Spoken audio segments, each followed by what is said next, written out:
되신 주 어둠 가운데 비추사 내 눈 보게 하셨네.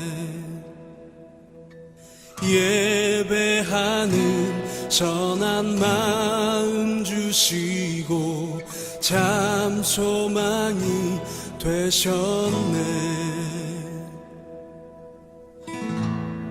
나 주를 경배하리 엎드려 절하며 고백해 주 나의 하나님. 사랑스런 주님 존귀한 예수님 아름답고 놀라우신 주. 만유의 주 만유의 주 높임을 받으소서. 영광 중에 계신 주 겸손하게 낮고 천한 이 땅에 사랑으로 오신 주. 나 주를 경배하리 엎드려 절하며 고백해 주 나의 하나님. 오 사랑스런 주님 존귀한 예수님 아름답고 놀라우신 주. 나 주를 경배하리 엎드려 절하며 고백해 주 나의 하나님. 오 사랑스런 주님 존귀한 예수님 아름답고 놀라우신 주. 알 수 없네 주의 은혜 내 죄를 위한 주 십자가. 알 수 없네 주의 은혜 내 죄를 위한 주 십자가. 알 수 없네 주의 은혜 내 죄를 위한 주 십자가. 알 수 없네 주의 은혜 내 죄를 위한 주 십자가.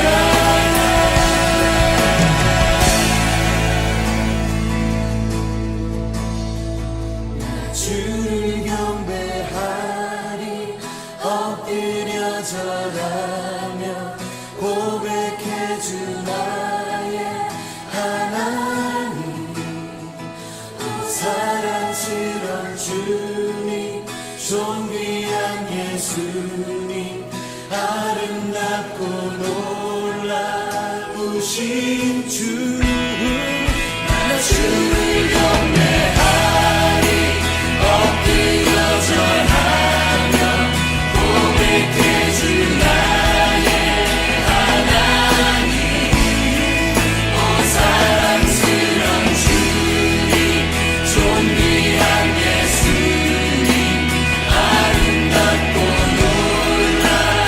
놀라우신 주. 주를 경배하리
오늘 우리에게 주신 하나님의 말씀은 에베소서 1장 7절에서 14절까지의 말씀입니다. 다 같이 화면을 보시면서 함께 읽겠습니다. 우리는 이 아들 안에서 하나님의 풍성한 은혜를 따라 그의 피로 구속, 곧 죄의 용서를 받게 되었습니다. 하나님은 우리에게 모든 지혜와 총명을 넘치게 주셔서 그리스도 안에서 미리 세우신 하나님이 기뻐하신 뜻을 따라 하나님의 신비한 뜻을 우리에게 알려주셨습니다. 하나님의 계획은 때가 차면 하늘과 땅에 있는 모든 것을 그리스도 안에서 그분을 머리로 하여 통일시키는 것입니다. 하나님은 그리스도 안에서 우리를 상속자로 삼으셨습니다. 이것은 모든 것을 자기의 원하시는 뜻대로 행하시는 분의 계획에 따라 미리 정해진 일입니다. 그것은 그리스도께서 맨 먼저 소망을 둔 우리로 하여금 하나님의 영광을 찬미하는 사람이 되게 하시려는 것이었습니다. 여러분도 그리스도 안에서 진리의 말씀, 곧 여러분을 구원하는 복음을 듣고서 그리스도를 믿었으므로 약속하신 성령의 날인을 받았습니다. 이 성령은 하나님의 소유인 우리가 완전히 구원받을 때까지 우리의 상속의 담보이시며 우리로 하여금 하나님의 영광을 찬미하게 하십니다. 아멘. 하나님께서 이 말씀을 통하여 우리에게 은혜 주시기를 원합니다. 하나님의 크신 사랑과 은총이 여러분의 삶에 함께 하시기를 빕니다. 오늘은 하나님을 찬양해야 할 이유라는 제목으로 함께 하나님의 말씀을 나누겠습니다. 오늘 본문 말씀인 에베소서 1장에는 하나님께서 우리에게 영적인 축복을 주셔서 우리를 하나님의 자녀로 삼았다고 말씀하고 있습니다. 하나님의 자녀가 되었다는 것은 우리가 하나님의 상속자가 되었다는 것을 뜻합니다. 우리는 하나님의 자녀, 즉 상속자가 되어서 하나님 나라를 상속받게 되었고 천국의 기쁨을 누리며 살 수 있게 되었습니다. 그런데 하나님은 왜 자격 없는 우리를 입양하셔서 자녀 삼으셨고 은혜를 베푸셨을까요? 사도 바울은 이것이 바로 하나님께서 기뻐하시는 뜻이라고 말씀합니다. 우리를 자녀 삼으시고 은혜 베푸시는 것이 바로 하나님께서 기뻐하시는 뜻입니다. 그리고 여기에서 가장 중요한 사실은 하나님께서 우리를 당신의 자녀로 삼으셨다는 사실입니다. 전통적으로 유대인들은 자신들이 하나님의 자녀라고 믿었습니다. 이런 점에서 유대교와 기독교는 차이가 없습니다. 그런데 결정적인 차이가 하나 있습니다. 그것은 유대인들은 오직 자신들만이 하나님의 자녀라고 믿었지만 초기 기독교인들은 하나님의 자녀가 되는 일은 오직 예수 그리스도 안에서만 가능하다고 믿은 것입니다. 유대인들이 스스로 하나님의 자녀라고 주장한 이유는 자신들이 아브라함의 자손이며 율법과 예루살렘을 소유했기 때문입니다. 그들은 이 두 가지 사실에 자부심이 있었고 나름대로 율법을 지키며 살았습니다. 그런데 문제는 그 두 가지 사실로는 하나님의 은총을 깨달을 수 없고 구원받기에도 부족하다는 사실입니다. 지금까지 유대인들은 종교의 본질이 아니라 형식과 껍데기만을 붙들고 살아왔습니다. 본질이 아니라 형식에 매달려 사는 사람은 결국 위선에 빠질 수밖에 없습니다. 형식주의와 위선은 동전의 양면과 같습니다. 예수님은 당시 유대교가 얼마나 위선적이었는지 여러 차례 지적하셨고 꾸짖으셨습니다. 사도 바울을 비롯한 초기 기독교인들은 유대인들의 형식주의와 위선을 극복하고 예수 그리스도를 통해서 하나님과 새로운 관계를 맺을 수 있었습니다. 그것은 바로 예수 그리스도를 통해서 하나님의 자녀가 된 것입니다. 하나님의 자녀가 되었다는 것은 하나님과 혈연적인 의미에서 자녀가 되었다는 뜻이 아니라 하나님과 새로운 관계를 맺게 되었다는 것을 의미합니다. 유대인들의 전통적인 믿음에 의하면 하나님과 그들의 관계는 주인과 종의 관계입니다. 그런데 예수 그리스도를 통해서 이 관계가 아버지와 아들의 관계로 달라지게 된 것입니다. 종의 특징은 억압이고 아들의 특징은 자유입니다. 우리가 하나님의 자녀가 되었다는 말은 자유로운 존재가 되었다는 뜻입니다. 7절 말씀입니다. 우리는 이 아들 안에서 하나님의 풍성한 은혜를 따라 그의 피로 구속, 곧 죄의 용서를 받게 되었습니다. 사도 바울은 우리가 하나님의 자녀가 되어서 자유로운 존재가 될 수 있는 근거가 바로 예수 그리스도를 통해서 죄의 용서를 받았기 때문이라고 말합니다. 우리는 교회 생활을 하면서 죄인이라는 말과 죄의 용서라는 말을 자주 듣게 됩니다. 우리는 보통 죄를 나쁜 행동이나 악한 마음이라고 생각합니다. 그리고 정도의 차이가 있을 뿐이지 믿음이 좋은 사람도 죄인이 아니라고 말할 수 없습니다. 왜냐하면 성경이 말하는 죄는 나쁜 행동이나 악한 마음이 아니라 하나님의 뜻에서 벗어난 모든 것을 의미하기 때문입니다. 그 누구도 하나님의 뜻에 완벽하게 순종하는 사람은 없기 때문입니다. 악한 마음을 품고 나쁜 행동을 하는 것은 죄의 결과일 뿐입니다. 사랑하는 성도 여러분, 우리는 예수 그리스도를 통해서 죄 용서를 받게 되었고 죄의 권세로부터 자유로운 존재가 되었습니다. 그래서 하나님의 자녀가 되었고 하나님의 상속자가 되어서 구원받고 영원한 생명을 누리게 되었습니다.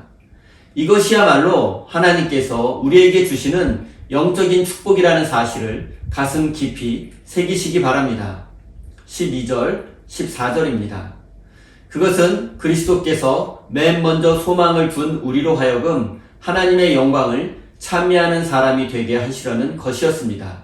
14절, 이 성령은 하나님의 소유인 우리가 완전히 구원받을 때까지 우리의 상속의 담보이시며 우리로 하여금 하나님의 영광을 찬미하게 하는 것입니다.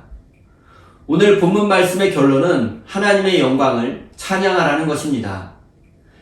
에베소서 1장은 초기 기독교인들이 즐겨 불렀던 일종의 찬송가입니다. 그들은 이 말씀을 암송하면서 기쁠 때나 슬플 때나 노래를 불렀습니다. 하나님께서 우리를 선택하시고 자녀 삼으시고 은혜를 베푸신 이유는 바로 우리가 하나님의 영광을 찬양하는 존재가 되기를 원하셨기 때문입니다. 그리고 우리가 하나님의 은혜를 깨닫게 된다면 하나님을 찬양하지 않을 수 없습니다. 사도 바울이 오늘 본문 말씀에서 하나님을 찬양했던 내용은 크게 세 가지입니다. 첫째, 하나님께서 먼저 자격 없는 우리를 선택하셨고 자녀 삼아 주신 사실입니다. 그래서 찬양할 수밖에 없었던 것입니다. 둘째, 하나님의 심오한 뜻을 알게 해주신 것입니다. 예수 그리스도를 통한 선택과 예정, 그리고 이 사실을 알고 있다면 어찌 우리가 하나님을 찬양하지 않을 수 있겠습니까? 셋째, 찬양의 내용은 하나님이 우리에게 하나님의 백성이 되었다는 증표로 성령을 주셨다는 사실입니다. 초기 기독교인들은 자신의 삶을 이끌어가는 어떤 신비한 힘을 생생하게 느끼고 있었습니다. 그것이 때로는 방언으로, 때로는 복음 전파와 선교로, 그리고 때로는 성도의 사귐과 교제로 나타났습니다. 성령의 역사는 여러 가지 방식으로 나타났지만 초기 기독교인들은 그것이 성령의 인도하심임을 잘 알고 있었습니다. 그래서 그들은 성령을 보내주신 하나님을 찬양할 수밖에 없었습니다. 위에 언급한 세 가지 찬양의 내용은 결국 예수 그리스도에게로 집중됩니다. 하나님의 선택과 예정도 예수 그리스도를 통한 것이며 우리가 하나님의 뜻을 깨닫게 된 것도 예수 그리스도를 통한 것이고 우리에게 주어진 성령도 역시 예수 그리스도를 통한 것입니다. 사랑하는 성도 여러분, 우리가 하나님을 찬양할 이유가 이 세 가지 뿐이겠습니까? 우리 인생이 지금 여기까지 올 수 있었던 모든 것이 하나님의 은혜임을 믿는다면 우리는 살아있는 모든 동안에 하나님을 찬양해야 합니다. 사랑하는 성도 여러분, 초기 기독교 성도들은 입으로만 찬양하지 않았습니다. 그들은 삶으로 찬양했고 박해 속에서도 찬양을 멈추지 않았습니다. 또한 그들의 찬양하는 삶을 통해서 자연스럽게 복음이 전파되었습니다. 사랑하는 우리 세임교회 성도 여러분, 하나님께서 우리를 만드신 이유는 우리가 하나님을 찬양하는 존재가 되기를 바라셨기 때문입니다. 우리의 존재의 이유와 목적은 바로 하나님을 찬양하는 것입니다. 삶의 의미를 깨닫지 못하고 존재의 이유를 알지 못해 방황하는 많은 사람들에게 하나님의 영광을 선포하고 생명의 복음을 전하시는 복된 인생이 되시기를 예수님의 이름으로 축원드립니다. 우리 다 함께 주신 말씀 가슴에 새기며 기도의 자리로 나아가겠습니다.